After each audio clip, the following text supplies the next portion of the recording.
You know what I'm a little bummed is that we've never done a story on the Bermuda Triangle. Yeah, not a lot happens out there. Have we not? Or have we?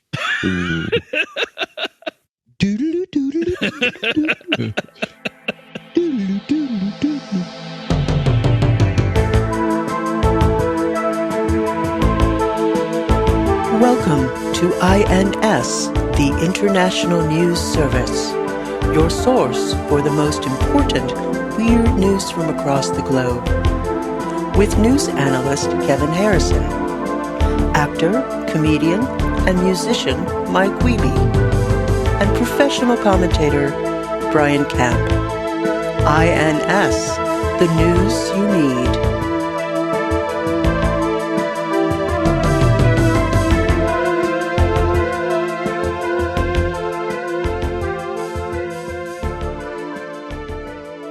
What I said was Elden Ring. Is that the name of the guy that married Sandra on the Cosby Show? It's funnier the second time. It is. It is. Yeah, man, a real treat to start off with. A real treat. A real zinger. That's right. The amorphous cast-off punchline. What's it connected to? Doesn't matter. It's connected to a very popular new game. This is gonna come out like in 3 months. No one's gonna be playing anymore. Well, that's true. Yeah, it'll probably be lose popularity in favor of the newest, brightest, shiny object out there. What'll that be? Pokemon Stop. Has anybody made like a Pokemon style autopsy game? Ooh. Wait, you autopsy the Pokemon or the Pokemon? You're the Pokemon, and you're a medical examiner. No. Like it can't be actual Pokemon because the Pokemon company, Well, they're fictional. Pokemon Limited, would shut you down. But a game that Pokemon type creatures, like maybe you can test cosmetics on them, or you can, or you can, see how can I put the heart from this type of Pokemon type creature into this type of Pokemon creature, and will it survive? Like you can do medical testing and do mini brains and stuff. Ooh, you know what I would like? There is a game called Detective Pikachu. Uh-huh. I would like a game where it's Detective Pikachu, but he gets transferred to the Special Victims Unit, and he's just looking into sex crimes. Yeah. That was also a movie. Yeah, it was a movie, but he didn't get it into any sex crimes in the movie. Right. Not very realistic. You went Pikachu SVU. Yeah, Pikachu Vice, where he's having to go pretend to be a John at a truck stop and Pikachu cruising. Lure truckers into the bathrooms and get them just fluffed up before a whole bunch of Charizards come in and are they the enforcers? The Chars? That's surely right. Yeah, and it's some Squirtle creep who's just wants to watch. Yeah, and the Jigglypuffs that are just sitting there on.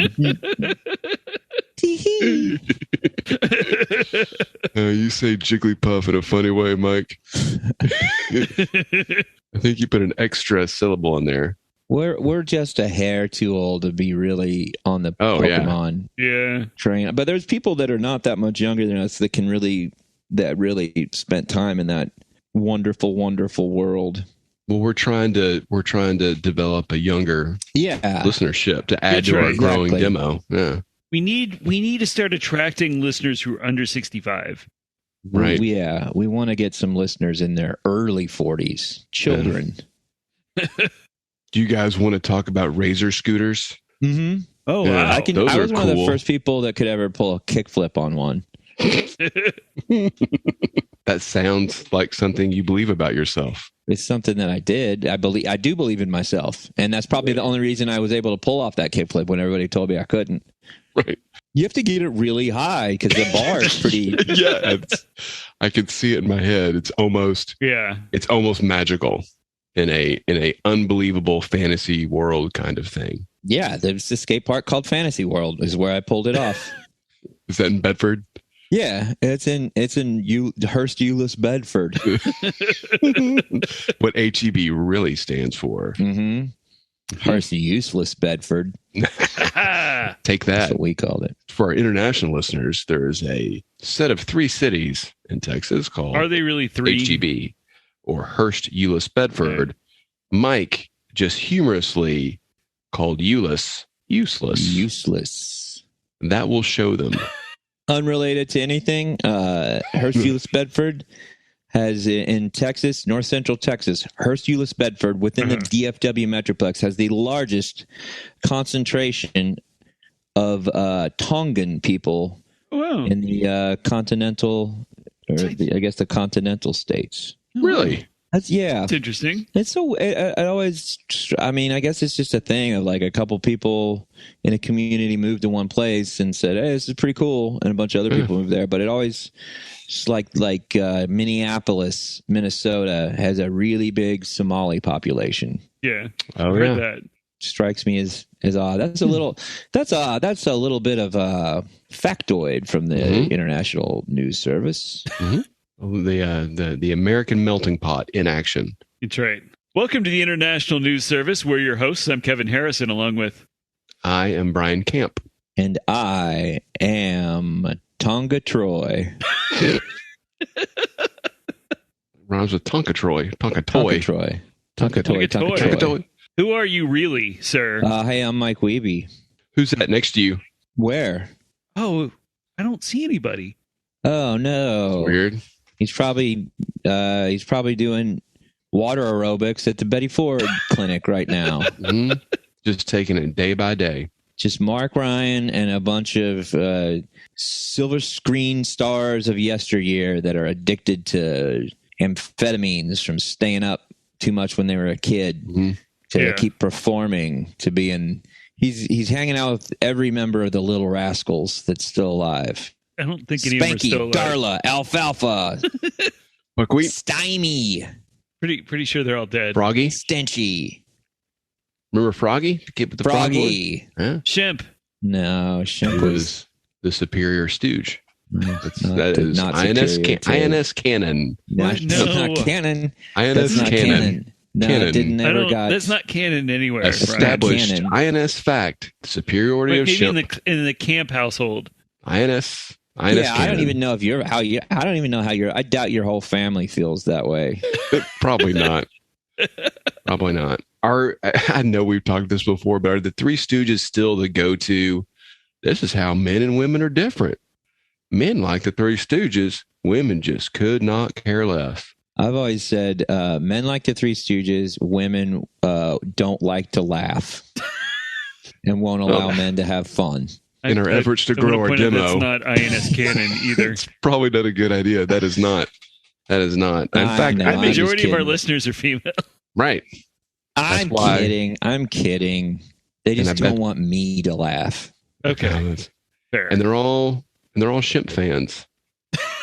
The sophisticated Stooge fan. You know, the Three Stooges. Hurley's one note. They were the original jackasses, don't you think? What about the Keystone Cops? Mo would be Johnny Knoxville. Oh yeah. Curly, Steve-O, maybe? No. Curly, Larry, Steve-O. Okay. Right. One of them died, right? I think Curly's got to be that one, because Curly was like dead by the time he was like 40.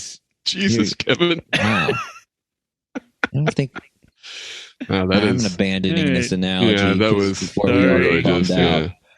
Guess we're canceling this week's episode Did you guys see the new Jackass? No, I heard it's funny. Man. It's very funny. Are we going to see? You want to see the Batman tomorrow? The Batman? I want to see Batman. Glad we could have this conversation in the middle of the news. Well, people want to know like this a little bit more about our inside, scoop stuff. Yeah, this is. We've been on for over a year. This is bringing them into the real. Going to a movie isn't a scoop. No, I think it's pretty big. When I'm there. It is when I'm there.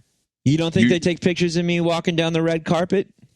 Well, no, the premiere was like a month ago. There's still a red carpet, though. It's still red carpet. All the carpets are red at the Draft House. Yeah. All right. Which we probably won't go to. You should see the heads turn when Mike walks in. It's a real. They'll ask who I'm wearing. Happening.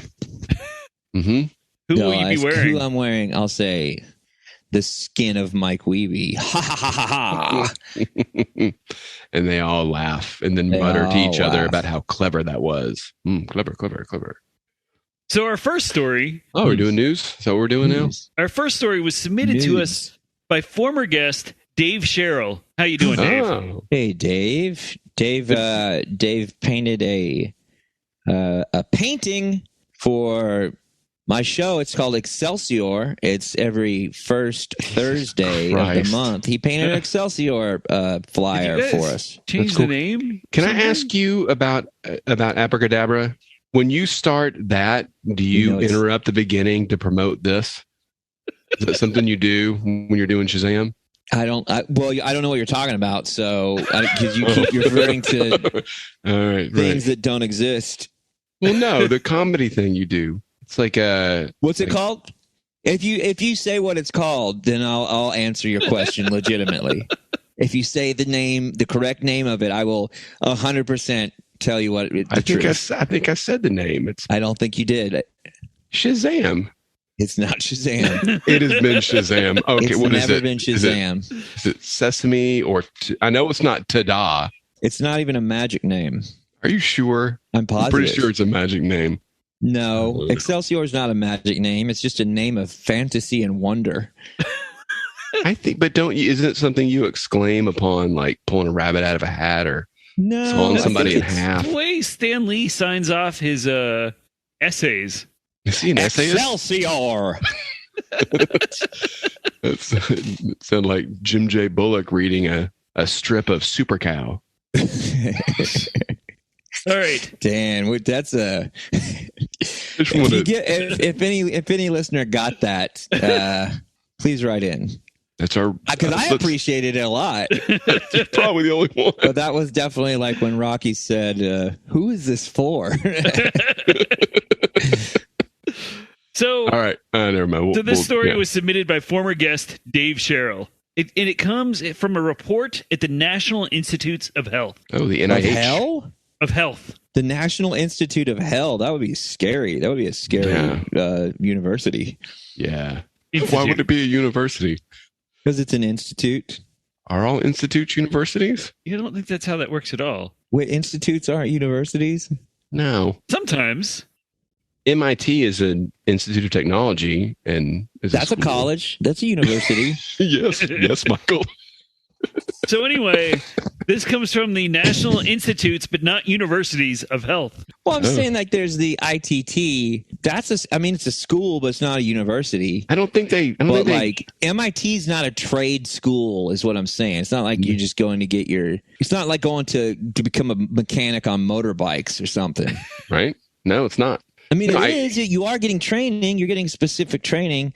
But at MIT, they make you take theater and stuff. Do they? Yeah. Those engineers take theater? They take theater. You got to take theater and PE.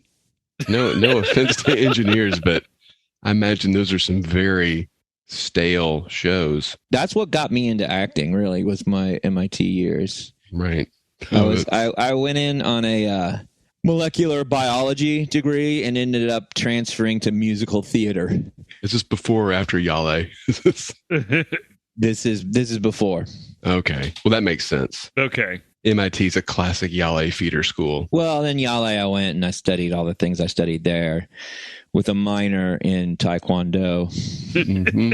So, a man in Tehran, Iran, was admitted to a hospital last year after complaining about an obstruction. Wait, Tehran, Iran? Yeah, Tehran. That has to be a mistake, right? Yeah, I think it's Tehran.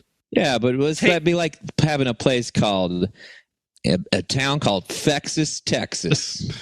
I want to believe there's a Fexas, Texas real bad right now. I'll move there right now. I'll move there too. Start a bed and breakfast. Start out as an Airbnb, but then turn it into an official bed and breakfast. And I'll wake you up. Guess what? With a little Belgian waffle in the shape of Texas. And I'll put a little blueberry exactly where Fexas is.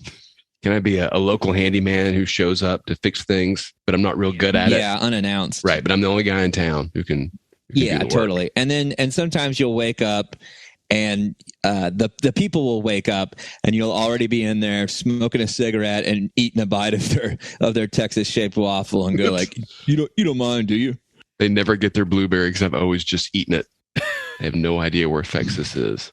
Yeah, you've just drilled out a little hole, like, just you picked out a little hole in the waffle and go. You notice that's where we are right now. So a man in Tehran, Iran, was admitted to a hospital last year after complaining about an obstruction in his urinary tract. Welcome to my world, brother. Kangaroo. And that is when doctors discovered that a day earlier, he'd inserted a AA battery into his penis. What?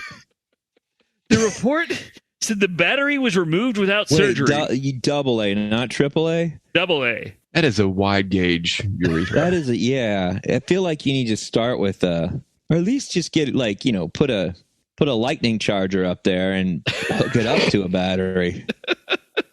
I guarantee someone's put a lightning charger up their urethra before. I guarantee it. Oh yeah. We should have my friend Ashley on and have her. She's a nurse and she's got a lot of people putting stuff up their butt stories. Oh, nice. Ooh, yeah. I wouldn't even have to write an episode that week. We could just quiz her. People like that. I will reach out to that. She's very funny. Okay. So the report said the battery was removed without surgery, but the report did not say how it was removed. It just suggested that forceps may have been involved. Nah, they just clapped him real hard on the back. Right. Said cough. Kept making him drink water until the force built up. It shot out. Yeah. Made him eat a bunch of beans and the flatulence just kind of took over. Why would the flatulence go through his? Because they plugged up his butt.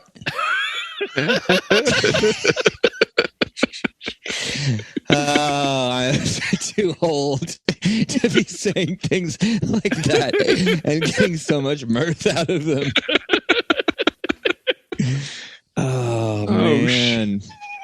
Man.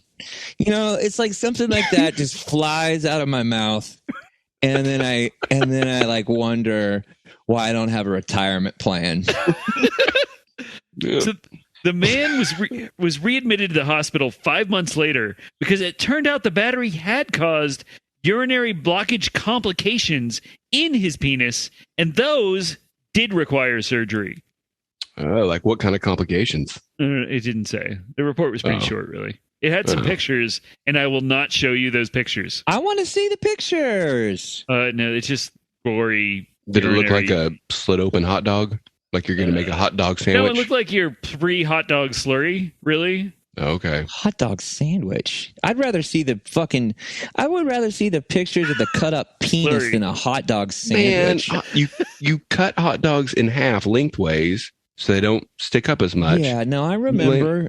They're good. I remember the kid named Robbie Schussler who smelled all the time and come to school and go, "My mama made me a weenie sandwich." Hot dog sandwich. You never had a weenie sandwich? Just 2 hot dogs, sliced in half, 2 pieces of white bread, mayonnaise. No mayonnaise. Sometimes mashed potatoes. What? Holds it all together. What the fuck is wrong with you? First of all, I guarantee there's listeners right now saying, you know what, that is good. I've had No, there's not. bread. Sound off, listeners. Sound off. Only when you're listening to the episode, Brian, is there a listener saying that. Mm-hmm. And he's correct. He's a very smart man. He has very good taste. So the medical team said that urethral foreign objects are rare and have a variety of causes. UFOs. Oh, wow. UFB. Urinal objects? Foreign bodies. Oh, I thought you said objects. Damn it. You could say object, though. You could say object. All right. Urethral foreign objects are rare. UFOs are rare. Yeah. And have a variety of causes.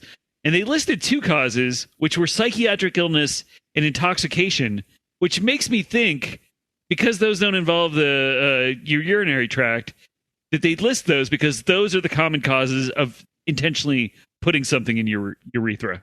It would be hard to run so fast at something that thing jammed into your urethra. Yeah. And you'd have to be running at a really specific angle. So you'd have to have a hard on is what I'm getting at. Right. And like maybe a weird accidental dart throw. Ooh. Yeah. I remember. I remember. I think it was. I think it was somebody related to. Maybe we have to bleep this, but I think it was somebody related to Scott Cox. There's a kid that got a marble shoved up his rectum, and he said he sat on it in the bathtub. But I don't think that's what happened. That's not what happened. That's not what happened. You're just curious. Body's a wonderland. Mm-hmm. Don't want to shame anyone. Sometimes some of the rides get broken. It takes a drunken carnie to set things right. So our next story comes to us from BuzzFeed, and this story is a little bit longer. So, but it's very INS, so I decided to cover it anyway. Young Living is a multi-level marketing company founded in 1993. It is known for selling essential oils, and its estimated sales total over $1 billion annually. God damn. Crazy. Should I explain what a multi-level marketing company pyramid is? Scheme. Pyramid scheme. Do people know what that is outside of the U.S.? I don't know what it is. So you have a company that sells a product. They recruit salespeople. So they're the top of like a pyramid, right? Yeah. And they recruit salespeople. And then every time the salespeople make a sale, they get to keep a percentage. And then most of the money goes to the company at the top. But the salespeople don't really make enough because the profits are fairly low on this stuff. They don't really make enough to make a living. So they have to recruit further salespeople who are a level below them. Okay. And then when the people below them sell stuff, the salespeople get money, and then the company gets money. And then, those people don't make any money either. They got to recruit more people. And so really only the people at the top make any money. And that's how capitalism works in America. Right. Or otherwise known as useless middlemen. So people who are buying up Xbox Series X's and reselling them, they are not part of an economic system. They are just assholes. Late stage capitalism. It's the smartest thing I've ever heard. Thank you. You've made an excellent point, Mike. This is peak late stage capitalism. You got to throw a peak in here too. Yeah, peak. Mate, this guy knows what he's talking about. Yeah. Where did he go to school? Oh, MIT? That makes sense. Did this guy study theater at MIT? I bet so. Mm-hmm. So Young Living's top salespeople are called Royal Crown Diamond, and they earn a minimum of $137,000 per month. So it came as a great surprise when Royal Crown Diamond saleswoman Madison Vining suddenly announced to her 250,000 Instagram followers that she was leaving Young Living. Madison Vining was silent about this for months, but eventually revealed her reason for leaving the company: Satan and his demons. That's why I stopped working at Starbucks. That's right. It sounds like she matriculated from the National Institute of Hell. Yes. Apparently, numerous top sellers have left the company in recent months for the same reason. One former top seller wrote on her Instagram story that the company was a cult and it was spreading demonic propaganda through a New Age self-help book it sent out. And then she urged Christians still working for Young Life to flee or risk their souls. The book itself was called My Word Made Flesh, co-written by a self-help guru and Royal Crown Diamond seller named Marcella von Harding. I will, in Crazy Ass Lady's defense, everything about that book sounds pretty occult. My Word Made Flesh? Yeah, My Word Made Flesh by Demon von Evil Frankenstein. That was her name, yes. Is this New Age company Gaia?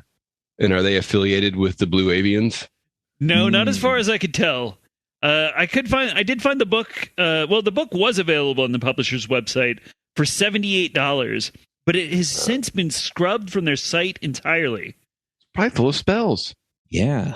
One of the saleswomen who received the book reported on Instagram that, quote, "This book is one of the most darkest and demonic books I've ever had in my house," which only raises the question of what other... And I've had every single one of those Twilight books. And she claimed it encouraged people to do a seance with oils and told them to repeat, quote, "I am the resurrection and the life of my lineage." She then warned Christians who were still working for Young Living that if they brought the book into their households, which, she said she did earlier, quote, "it will completely ruin you." Her life must be in shambles right now. Oh. Well, she did remove all the mentions of Young Living being satanic from her Instagram more recently. Well, she probably got sued by them. Well, we'll get into that. Young Living claims that the saleswoman Von Harding sent the book herself, and the company denied giving her anyone's contact information. So many top sellers have been leaving that Young Living began suing them for breach of contract, but some or all of those suits were ultimately dismissed. At least one lawsuit alleged that these sellers were not leaving because of Satan and have instead been recruited by another MLM called Madare that sells collagen supplements. Whoa. Moderna that sells vaccines. Madare that sells... You just broke this story wide open, Mike. No, Madare. I just broke this son of a bitch wide open. They sell we got to get this out supplements. there. Jesus Christ. Hold on. I got to call a trucker friend. Have him swing by on the way.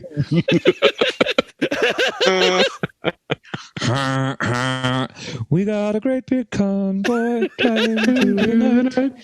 We're going to go to Canada and vaccines we will fight. Convoy.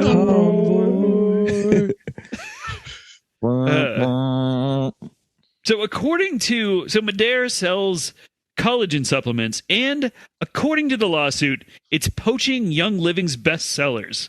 So just for the record, from the research that I could do, Young Living was founded by a member of the Church of Jesus Christ of Latter-day Saints. The Mormons? Yeah. That's a cult.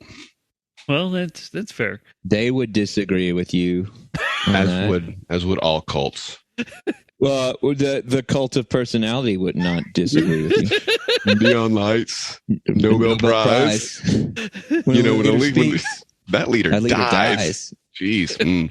Welcome, demo. Welcome, aged. Yep. You have a home with us. When he died in 2018, his wife wrote that his desire to spread the gospel of essential oils was closely tied to his faith and, quote, God was his foundation and, quote, he founded the essential oil movement against tremendous opposition and slander, but he never stopped in his desire to serve God's children. Well, all right. I don't know what slander he... Essential oils are a weird one in that, there's nothing inherently occult about them, but you're going to find them at any store that sells crystals and has pictures of flying unicorn dolphins. Right. See if you go to the ineffective medicine store. Yeah. If you go to a psychic fair, there's plenty of essential oils at the psychic fair. But right. I feel like you also find them at a drugstore. Yeah, I know, but still, that's what I'm saying. It's like they're a weird crossover item that somehow gets lumped in, like them and incense and candles. Well, I'm sure thick, heady smells can be calming and they can evoke certain responses, I'm sure, right? So I'm sure there's something to it. But it's not quantum or sound bathing. It's not. Yeah, it's not real. It's not based on science. Right, it's not a recognized alternative to structured Western medicine.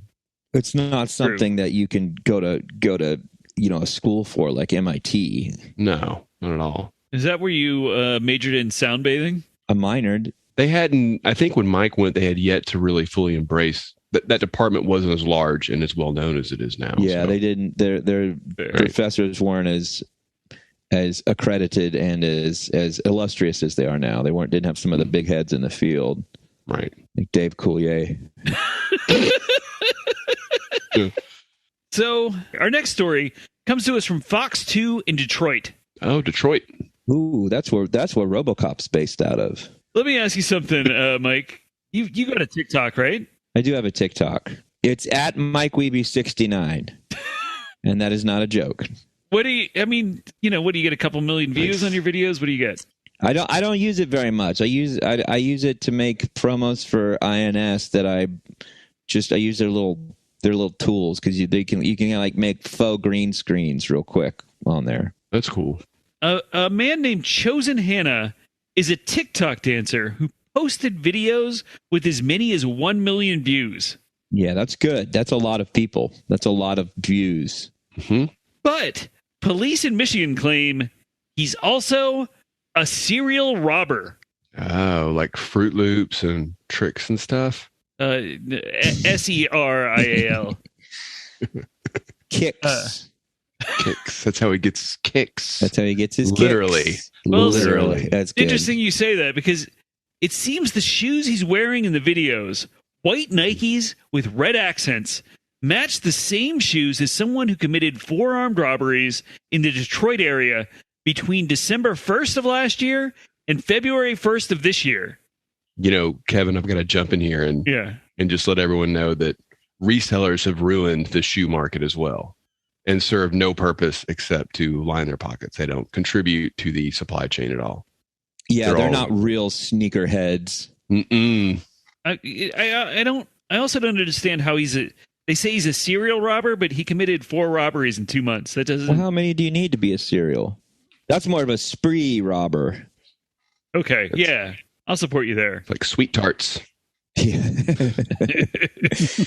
Do they still make sprees? I wonder. I don't know. Do kids still sell candy at school? I think that's where all the spree goes. They all sell dope now. Yeah. Mm. According to police, he's held up a 7-Eleven twice, a Marathon gas station, and a tobacco store. Sounds like he's mostly focusing on gas stations. Good catch. Definitely places that sell cigarettes. Oh, he's a smoker. He was a dancer. That's probably hard to be a dancer who smokes. Although I hear that in the ballet field, there's a lot of smoking to control your weight because there's so much pressure to remain a certain size. Or he's a dancer, and he's getting all these cigarettes because he's a poser. So once he was arrested, the man admitted to the robberies. Did he admit to being a poser? He did not.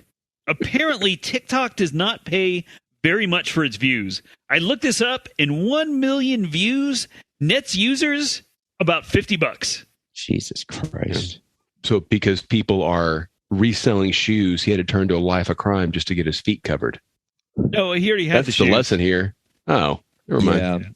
Yeah. This is peak late stage capitalism. You've said something very important. If we didn't have capitalism, everybody would have a pair of white sneakers with red stripes. That's right. So I'm just curious. By contrast, 1 million views on YouTube is worth about $5,700. Oh, which is a whole lot more. We've got to be getting close to that, right? We can't all afford ring lights, so YouTube's not in the cards right now. Yet, until we get personal trainers and image consultants, right. Or if there was enough clamoring and promises of financial remuneration, then we'd be all over it. More than remunerations, not just numeration. You ever seen that movie Renumerator? What? Oh yeah, that's the one with Lyle Alzado. Mm-hmm. I think you're thinking of the Incredible Hulk. No, Lyle Alzado's the Renumerator. He's got a big jackhammer and he pegs dudes to death with him.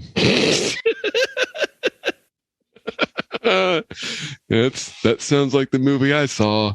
Whatever happened to Lyle Alzado? He died. He was a steroid. No, he's still alive. No, he and Merlin Olsen died after doing a bunch of steroids together. The guy from Mutual of Omaha? No, the guy from Little House on the Prairie, or FTD. Lyle Alzado died in 1992. You're correct. Mm-hmm. Who's the guy? He died at 43. Wow. Yeah, because he took an unhealthy amount of steroids. Yeah, exactly that. What's the healthy amount? Just to get pretty swole? Well, you got to know. You got to understand the cycle. You know, if done under a doctor's care, it can be very healthy. I've thought about that before. What if I just did steroids for like 6 months? That's the way Olympians do it. And Olympians are they're looked up to. Although I didn't pay a lick of attention to this last one. Oh, I was thinking of Lou Ferrigno. Oh, who is still alive? Yeah, he's still alive. These last Olympics, I like to watch them and then explain what the figure skaters are doing wrong. With a lot of authority, like a real... Yeah, exactly. And then just, sometimes people will get like, a score like a 7.8, and I'll say, she didn't deserve that. 7 point. Nice. That's a 7.4 at best. Just real minutiae stuff, right? And argue point differences. Did you see her toe catch right there? No, you watch. So your toe catch is right there. That should have been a deduction. That's a deduction. It's a deduction. I just assert that illegality is going on behind the judges. Right. Do you score at home? Do you have a sheet where you... I just keep it all in my head. Oh, yeah. Yeah. That's how people know that you're paying attention to the actual skating.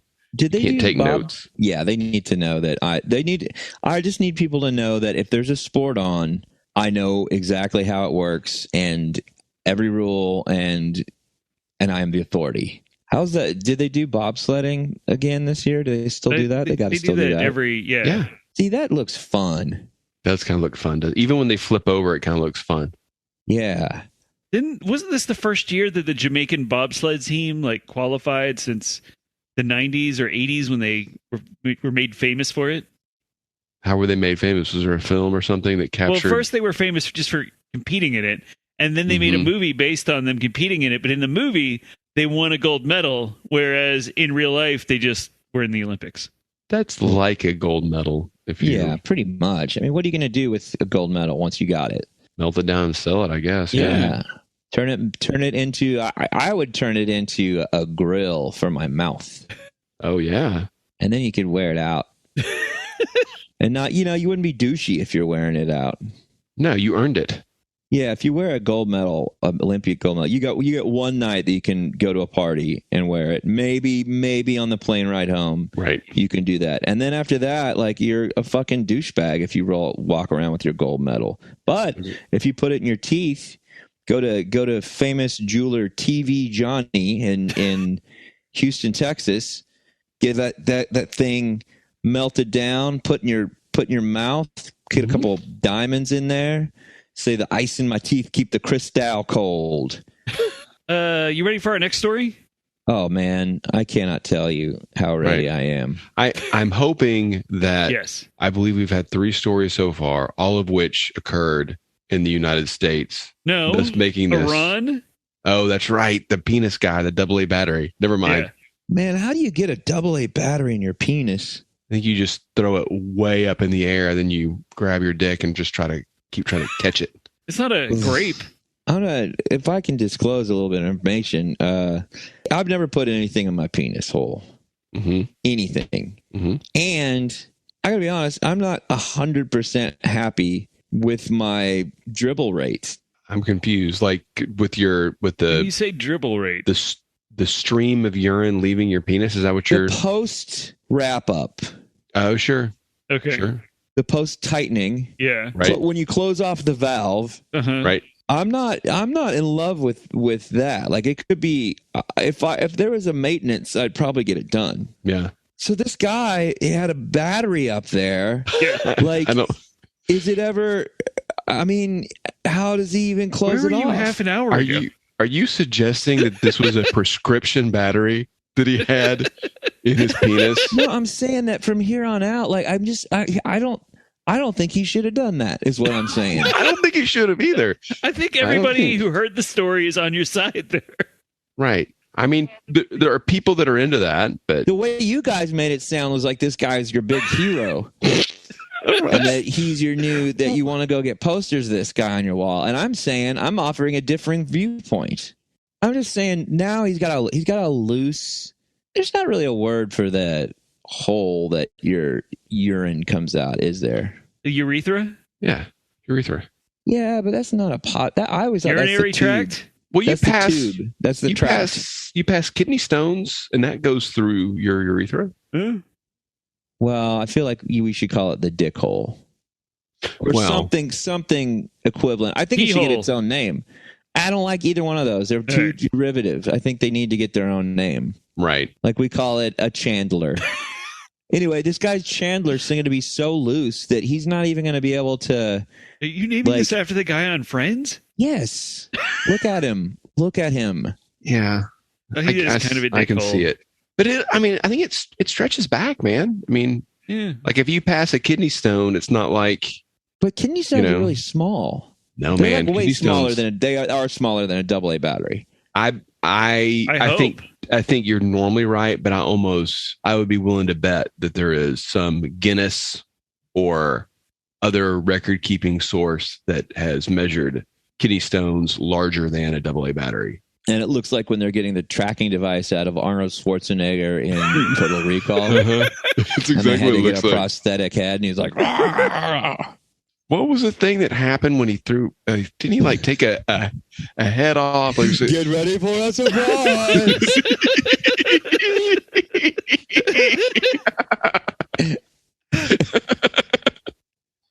All right, we got one more story left. It's a bonus story. So if you want to hear it, bonus. If you want to hear it, go to our Patreon, subscribe at least the $3 level. That's the Knights of Kevin level. You'll have access to this bonus story and every other bonus story in our archive, which is at this point a lot. Yeah, a whole bunch. And I'll say this: it involves a lawsuit that involves ice cream. Oh, people love ice cream. You're not going to want to miss out on this story, right? Is it soft serve or ice cream? Oh, it's soft serve. Oh, this is going to be good. So that wraps up another week of the International News Service. Find us across social media at International News Pod. Email us at internationalnewspod@gmail.com. If you're in the ER for shoving things inside your Chandler, be sure to tell them you heard about it on INS.